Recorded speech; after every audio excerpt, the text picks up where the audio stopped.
आजकल की हमारी youth they are more towards the mobile, indoorish हैं, दे आर यूजिंग मोबाइल और टेक्नोलॉजी प्रोन है, बिल्कुल बट ऐसे ही। At the same very time they are less आउटडोरिश।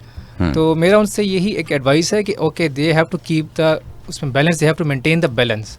ठीक है। Technology is important but at the same very time they have to go outside, बाहर जाएं, बाहर जाकर अपने फिजिकल करें, स्पोर्ट्स करें।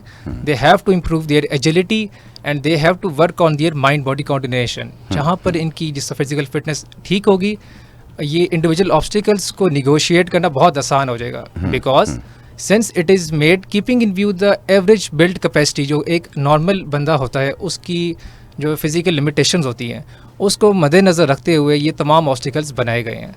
बिल्कुल सही। आउट ऑफ ये टोटल ये 9 ऑब्स्टिकल्स होते हैं, उनमें से जिसका टाइम इनको 2 मिनट दिया जाता है, जो कि निगोशिएट करना बहुत आसान होता है कि बट हैविंग सेड दैट इनको अपनी फिजिकल फिटनेस के ऊपर मेंटेन करना है इनको।